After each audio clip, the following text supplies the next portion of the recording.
I canceled my girlfriend's stay at a luxury resort that I paid for after she used my tickets to go with her friends instead of me. I have a girlfriend, Ina, with whom I've been for about 4 years. Recently, I planned a romantic trip to an amazing resort to celebrate our anniversary, which also falls on her birthday. I paid for everything: plane tickets, accommodation, and even some special activities at the location. This year, I was planning to propose to her. I was super excited and told enough about the details of the trip a few weeks in advance, and she seemed very enthusiastic as well. However, a few days before the trip, she started acting strangely and a bit distant. I asked if everything was okay, and she assured me it was. On the day we were supposed to travel, I asked if she preferred to meet at her place if I should pick her up, if she preferred to meet at the airport or something else, but I got no response. I tried calling her multiple times, but nothing. I even asked her relatives if she had mentioned anything to them, but again, nothing. I was anxious, wondering what had happened, and even considered going to the police to report a disappearance. Imagine my surprise when a few hours later I saw photos on social media of Anna at the resort, but she wasn't alone. She was with a friend and 4 guys I didn't know. I was in shock. I called her immediately, but she didn't answer. I sent messages asking what was going on, and she only replied at the end of the day saying she was sorry, but needed this time with her friends to de-stress and that we could reschedule our trip. I asked her what the hell she was talking about and who those guys in the photos were. She said I was overreacting and that they were just friends she met at the resort. The situation was already absurd. But now, not only had she tricked me and gone to the resort I paid for, but she was also celebrating with guys I didn't know in the room I paid for doing. Who knows what? I asked her why she went without me. She said honestly I wasn't fun. According to her, she loved me as a person and really liked me. But for her birthday in such a special place, she wanted to do whatever she wanted and be free. And if I were there, I would ruin that. I told her that. Of course I wouldn't do that. I literally paid for her tickets so we could go there and do all sorts of things together. I took the only vacation I have in the year for this, spent money I saved for months and offered her a special experience, and she used it as an opportunity for a trip with her friends. She then said she couldn't stand my nagging throughout the trip, so she would block me and only unblock me when the stay was over, and that I shouldn't try to contact her until then, justifiably. I was furious. I had spent a fortune and planned everything thinking of the two of us, and she used it as an opportunity for a trip with her friends. Without thinking twice, I canceled the rest of the stay at the resort and all the activities I had booked. Unfortunately, I lost a small part of the money since she had already stayed there for the day, but I managed to recover most of it. When she found out, she called me furious, saying I was petty and that I ruined her and her friend's vacation, that I was a monster and that she didn't want anything to do with me anymore. However, when she discovered that I had also canceled the plane tickets and she couldn't return home, her tone changed completely. She started messaging me again, apologizing and saying she might have overreacted and shouldn't have done what she did. She began asking me to restore the tickets and wait for her to come home so we could talk. I said no, I didn't want to annoy her with my nagging. Then I blocked her. I feel betrayed and very confused about how to deal with this. From what I know, she is still there and will ask her parents for money to buy another ticket. But I don't know if they will give it to her, as I told them what happened, and they are also upset with her. Update 1. When I thought the storm had passed, it swung back around with even more force. So, this morning, just as I was finally feeling a bit more grounded and considering getting back into my normal routine, there was a knock. Not just a light tap, but a solid, determined knock. It was Ina. Yes, Ina, standing right there at my doorstep looking like a mix of nervous and hopeful, maybe even a bit desperate. I could barely process my emotions at seeing her there. Surprise, anger, curiosity, a weird sense of déjà vu. It was all swirling inside me. Despite everything, I opened the door. I mean, you have to, right? You have to at least find out why. Ina was tearful, and she wasted no time launching into this heartfelt apology. She looked pretty rough, which part of me felt like she deserved. She talked about how she realized she had messed up big time, how she'd taken everything we had for granted, and how being stranded without a way back was a wake-up call. She went on about the friends who had quickly distanced themselves once the luxury dried up, how they blamed her for ruining what was supposed to be their epic getaway. Her parents, she said, were disappointed beyond words, and the whole experience made her reevaluate what was important in her life. And according to her, that was me, our relationship. Listening to Ina spill her guts, seeing her so vulnerable, I won't lie, it stirred up a lot of old feelings. There was a part of me that just wanted to put it all behind us, to forgive and forget.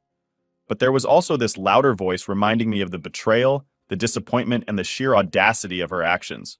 She suggested couples therapy, promised transparency, swore it was a one-time mistake that would never happen again. She was pulling all the stops, and it was a lot to take in. After Inna left, I closed the door and just stood there for what felt like ages. My house suddenly felt a lot smaller, or maybe it was just the weight of everything making it feel cramped. The idea of trying to patch things up was tempting. There's comfort in the familiar, in going back to what you know. But could I really just overlook what had happened? I spent the rest of the day in a fog, thinking about everything. I flipped between anger, sadness, and this guilty feeling of empathy for her situation. I talked to a couple of close friends, laid it all out, and they were as shocked as I was, but offered some solid advice. They reminded me of the need to protect my own heart and mental health above all. Moving forward, maybe? As of now, I haven't made any decisions. Inna's staying at her parents' place, trying to give me space to think, which I appreciate, but the ball's in my court now. I'm considering all options. Maybe a meeting in a neutral place to talk things through could be a start, or perhaps it's best to just move on, turn the page for good. Update 2. After I last wrote, my emotions were all over the place, but the worst part was the sinking feeling of betrayal that just wouldn't let up.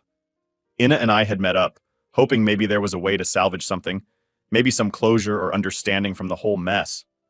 Honestly, part of me was clinging to the memories of better days, hoping against all odds that there was some misunderstanding. But what unfolded at that cafe tore down any remaining hopes. Inna looked like she was carrying the weight of the world as we sat down, her usual vibrant self replaced by this nervous, fidgety version that was hard to reconcile with the person I thought I knew. The cafe around us buzzed with life, people laughing and chatting over coffee, oblivious to the storm brewing at our small table.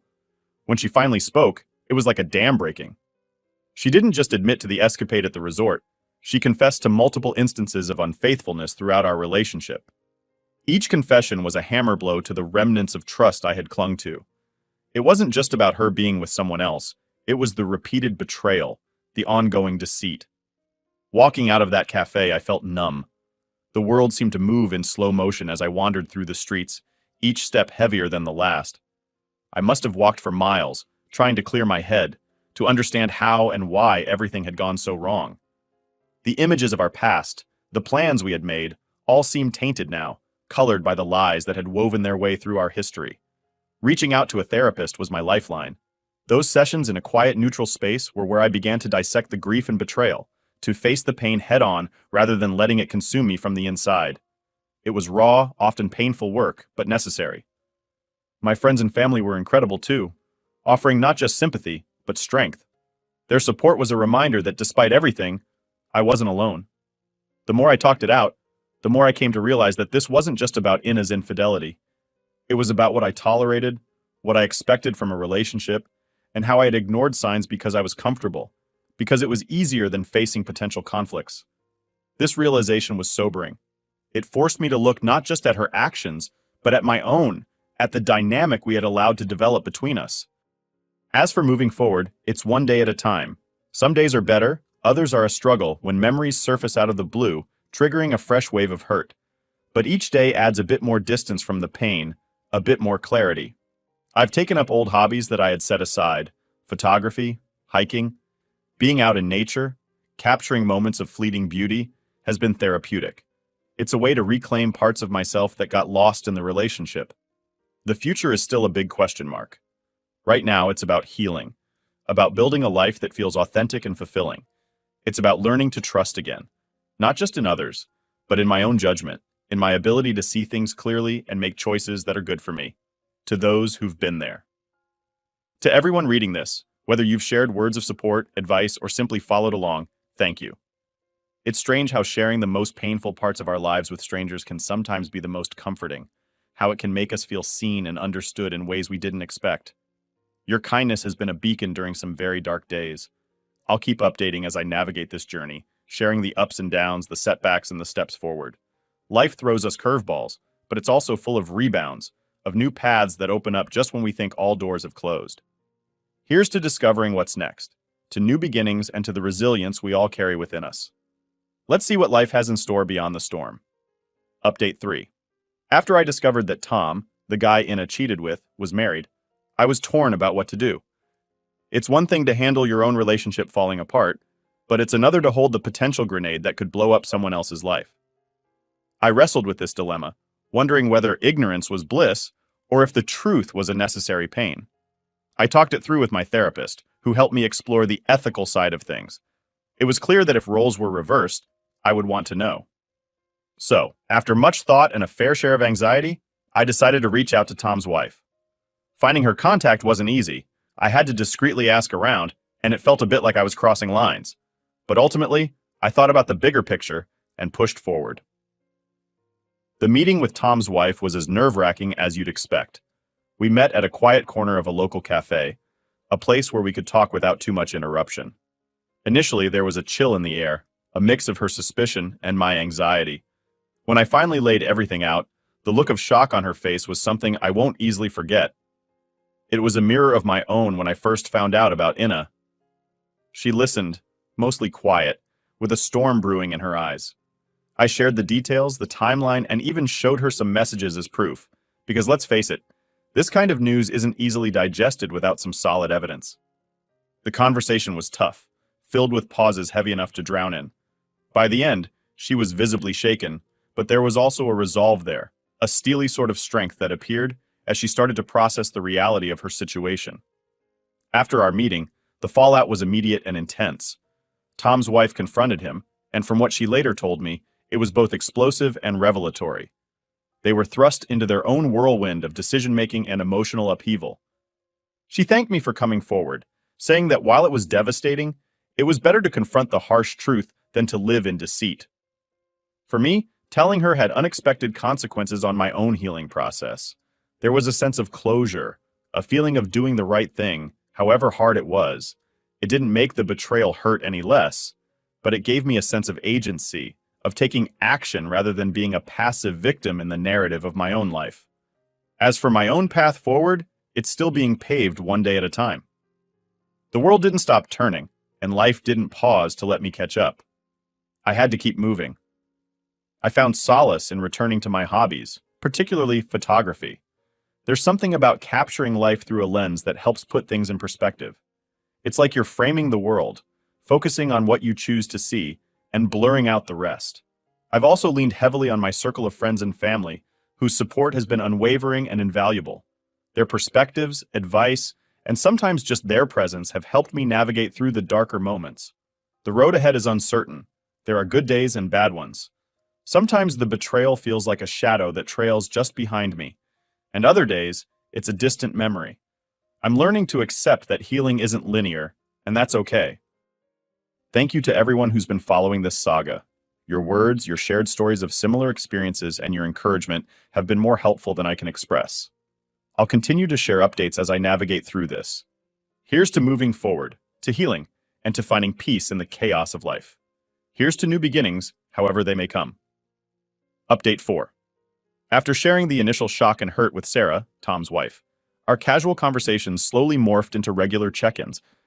These weren't just your run-of-the-mill venting sessions. They started to take on a life of their own, turning into brainstorming meetups about how we could both get some form of justice, or as it slipped into, revenge. What started almost as a dark joke between two scorned partners began to take a more serious and, frankly, a bit of a sinister tone.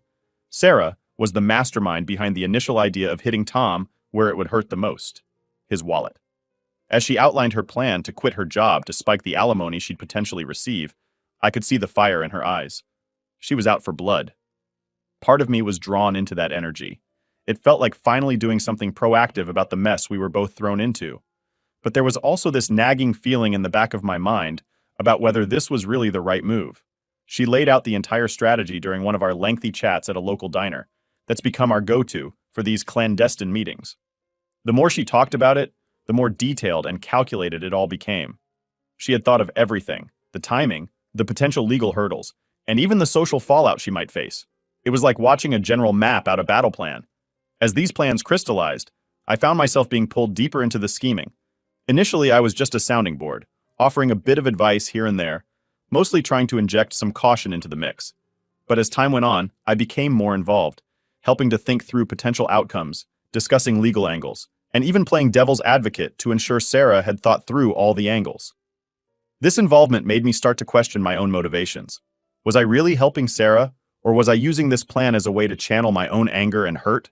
Was I looking for vicarious satisfaction in Tom's downfall because I hadn't fully dealt with my own feelings about Ina's betrayal?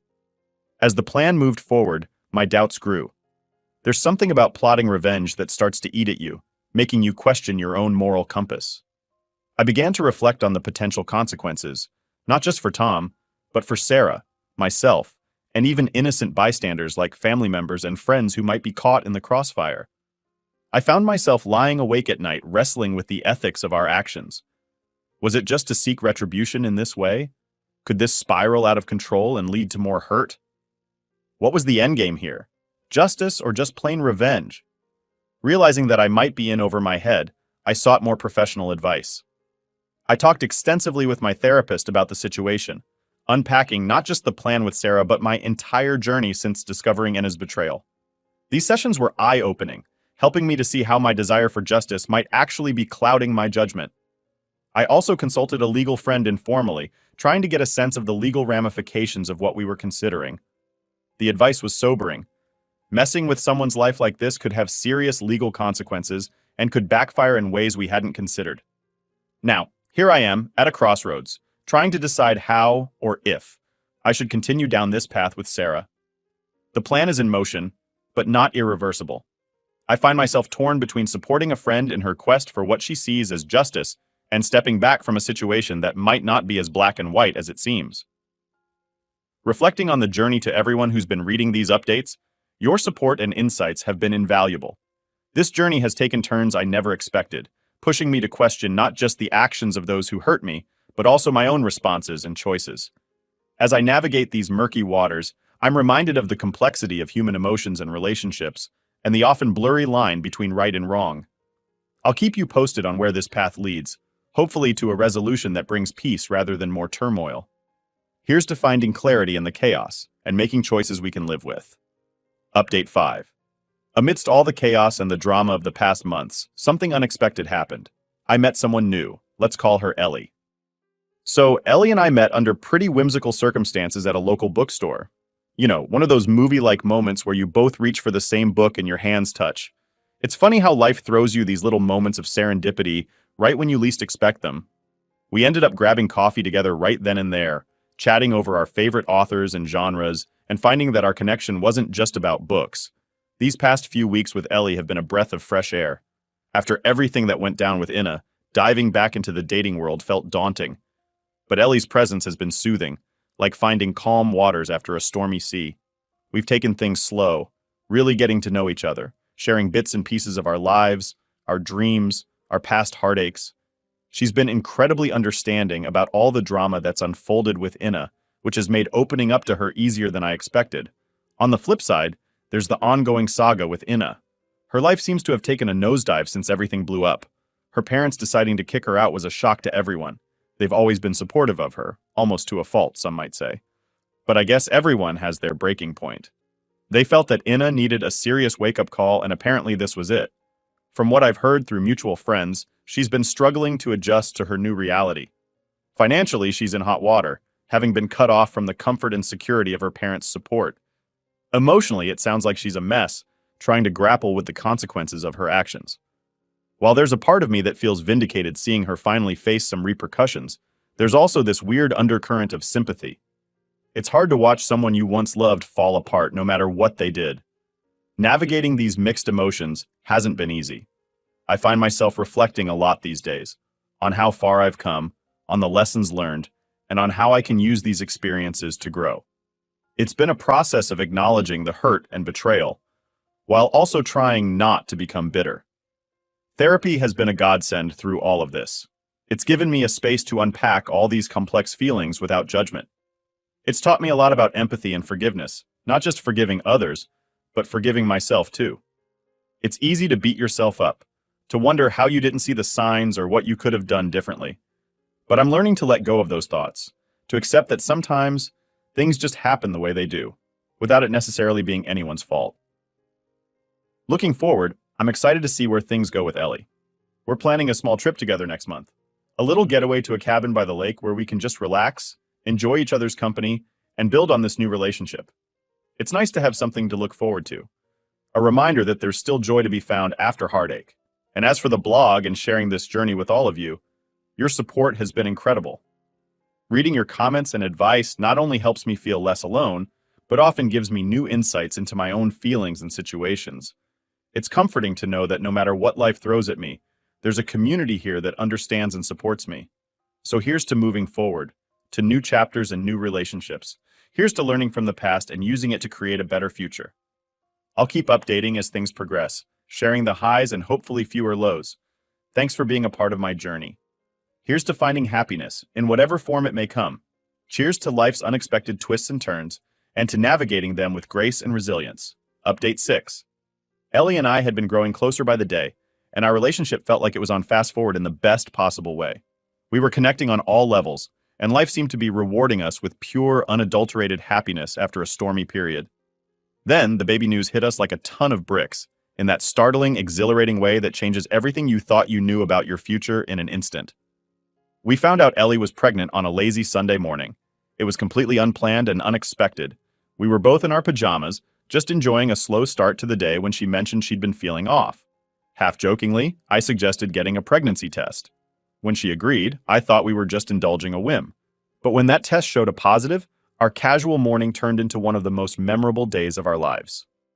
After the initial shock and excitement of the pregnancy settled a bit, I started thinking about how I wanted to make things even more official with Ellie. I knew she was the one for me, not just because of the baby, but because of how she'd been my partner through everything, offering me support and showing me what a loving, stable relationship could look like. I wanted the proposal to be special, but also intimate, something that would reflect the simplicity and depth of our bond. So I planned a quiet evening at home. I cooked her favorite meal, spaghetti carbonara, set up candles all around our living room, and put on the playlist that had all our favorite songs. It was just us, in our little bubble, and it felt perfect. When I proposed, Ellie's reaction was everything I had hoped for and more.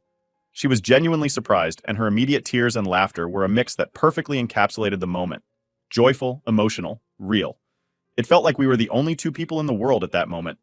And when she said yes, it was the happiest I had felt in a long time. This whole journey, from the depths of despair with Inna to finding something so real with Ellie, has been surreal. If you had told me a year ago that this is where I'd be today, I wouldn't have believed it. It's funny how life works out sometimes. It throws you these curveballs, and somehow they lead you exactly where you're meant to be. Meeting Ellie, and now expecting a child with her, has taught me so much about the unpredictability of life and the resilience of the human spirit. It's shown me that no matter how broken things seem, there's always a path forward. A path that can lead to unexpected, incredible places. Now, as Ellie and I prepare for our wedding and the arrival of our baby, I'm filled with a mix of excitement and nervous anticipation. We're diving into all things wedding planning and baby prep. It's a lot, but it's the kind of busy I've come to cherish because it's building towards the life I've always hoped for. We're looking at venues for a small wedding, something outdoors, maybe in a garden or by the beach. We want it to be a celebration of love, not just our love, but the love of all our friends and family who've supported us along the way. As for the baby, our weekends are now filled with browsing baby stores, reading parenting books, and daydreaming about the future. To everyone reading this, your support has been a cornerstone through my ups and downs. Sharing this journey with you has been incredibly therapeutic and rewarding. The comments, the shared stories, and even just knowing you're out there reading this means more than I can express. Here's to the future, a future filled with love, laughter, and the little footsteps of our newest addition. I can't wait to share more updates as we embark on this incredible adventure. Life is full of surprises, and I'm so grateful for where this one has led me. Cheers to new beginnings and the beautiful unpredictability of life.